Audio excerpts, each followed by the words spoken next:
Hello, pre-algebra. We are wrapping up with module 15 today, and I am so excited. I'm sure you are too. So let's just jump right in. We have been looking the last week or so at problems like this. We have an equation that's 2x plus 1, an equation that's 5x minus 8, and we've been looking to find where that point of intersection is, and we've graphed it and calculated it out, okay? Just for the point of kind of the review, we know right now that to solve for this, we would add a negative 2x to both sides, which is the same as subtracting 2x. That would give us 1 equals 3x minus 8. I would add 8 to both sides. 9 equals 3x. Divide by 3, and then x would be equal to 3, okay? And then we would go back and calculate y and find that point of intersection, okay? Today, what we want to look at just, though, is when we finish here, x equals 3, that this is a true statement. X equals 3. That means that there's one solution for x, and that it's 3. Okay, if I was going to go graph these two lines over here, they might look something like this. Here's the 1, and this has a positive slope that maybe kind of looks like this. Okay, this one crosses down here at -8.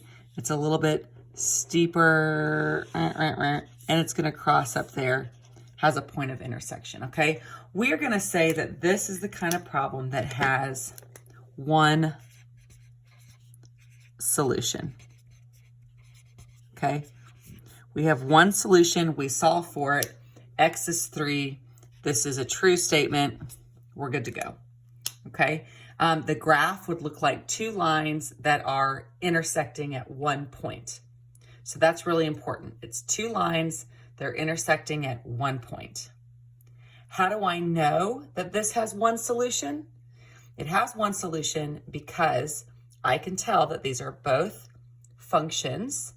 They both have different slopes, okay? And they're gonna run into each other over here at the graph. Now, today we're gonna look at two other kinds of problems that we might run into as we're solving these. Let's take a look at this second one, okay? To start off with, we want to get back to where we have our slope-intercept forms for both sides of this, all right? So let's start out by using our distributive property here. We're going to distribute this 3 to both of those terms. So we've got 12x plus 9 minus 2 equals 12x plus 7, okay?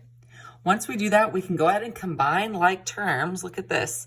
9 minus 2 is 7, and we're left with 12x, plus 7 equals 12x plus 7.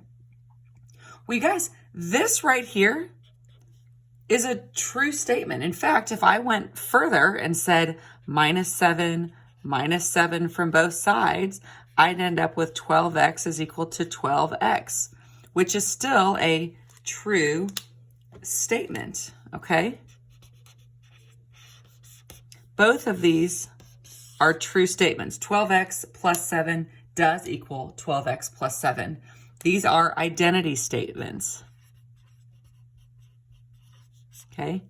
These are identity statements. Now, what does that look like over here on the graph? Well, think about it for a minute. The slope of this line is 12, and it crosses the y-axis at 7. So let's say it looks something like this. Well, the slope of this line is 12, and it also crosses at 7. So when we have a situation like this, we are going to say that this is true. It has many solutions, okay? In algebra, you'll probably see them say that it has infinite solutions. And what this looks like over here in the graph is that it's two lines that are the same. So it actually looks like you've just got one line. Up here you had two lines with one intersection. But down here, we've got two lines that really are the same. So in other words, there's many solutions. No matter what I put in for x, if I put in x, let's say is 3 here, I'm going to put it in here as 3 also. I'm still going to have a true statement, a single statement. Okay? So we can either have one solution, we could have many solutions, or we could have a third option. Let's look down here. Now in this case, I want us to notice something for a minute. Both of these lines have something in common. I want us to notice that they both have the same what? Well, they both have the same slope, okay? However, they have something that is different from each other. Notice they cross the y-axis at different points. So if I came over here to graph these, I'm going to look at something like this. This line crosses the y-axis down here at -9 and has a slope of 3. But this line crosses the y-axis at 5, but also has a slope of 3. So compare this to the other ones. Up here, these lines had different slopes and they ended up with one intersection. These lines have the same slope and the same y-intercept, so they're essentially one line. These have the same slope, but different y-intercepts. So when that happens, we have two lines that are parallel. Okay? Well, because these are never going to cross over, we're going to say that this has no solution. No solution, okay? And notice up here, when we had one solution, we had this true statement, x equals 3. Okay? Here, we had algebraically a true statement. 12x does equal 12x. 12x plus 7 does equal 12x plus 7. Well, notice down here, I'm going to rewrite this equation just so that they're in the same mx plus b format. We had 3x minus 9 equals 3x plus 5. Well, is that a true statement? Can 3 times something minus 9 be the same as 3 times that same something plus 5? No, this is a false statement, and so there are no solutions. In other words, no matter what I put in for x, I am never going to come up with a true statement. Okay, that's going to be impossible. All right, so really this kind of narrows down what you're going to be practicing on today in lesson 15.4. I'm going to be giving you examples of equations. You're going to need to simplify them, and you're going to need to try to solve for x. As you do that, you're going to find that you're either going to end up with one value for x, one solution. You're going to end up for many values for x, or you're going to end up with a false statement. There's no solutions. Okay. The slides assignment for this is deceptively a little bit challenging simply because you're going to be giving a lot of these problems. You're going to have to actually work them out before you go through and sort them. I do want to do one more simplifying problem with you. And then the final little questions are going to be related to your HRW assignment. Up here, this looks like a big bad buddy from what we just worked on the previous page. But I want you to realize the only difference between this problem and the ones we've done on the previous page is that we have to simplify first. Okay? So don't let all of the distributive property and things bother you or throw you off. If you want to press pause right now and try to work some of this out and then come back and check your work, I'd recommend that. So let's look first for the distributive property. We've got the distributive property here.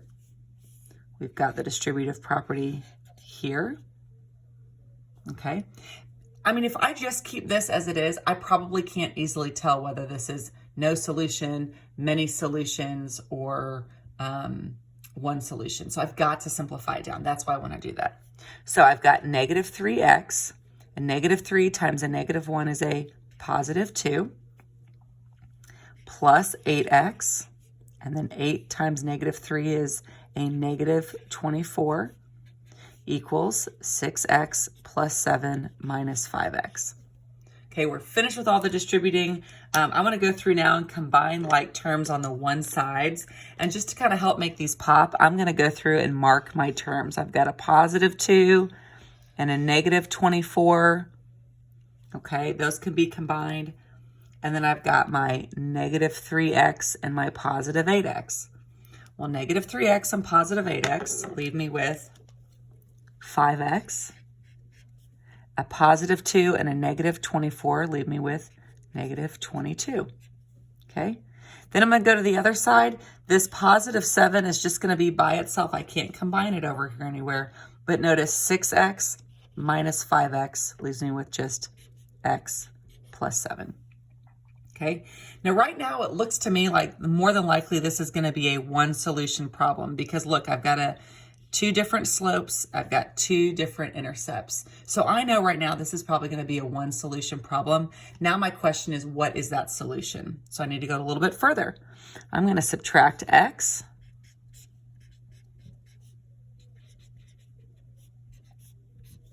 And then I'm going to add 22 because I want to get the non-x's on the other side. Is that, let's see, 7 plus 22 is 29. Okay, and then divide by 4 and divide by 4. Now I'm wondering if I made a little calculation error in here somewhere because I feel like this should finish up cleaner, but it doesn't have to, okay? I know a lot of times we'll get to here and go, oh, I'm not sure. I can do 29 divided by 4, can't I? Okay, 29/4. I could say that this was 7, right? And 1/4.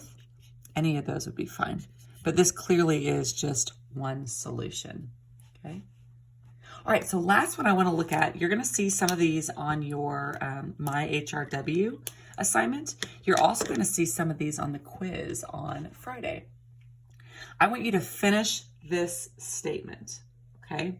How would I finish this statement so that this became an equation that has no solution?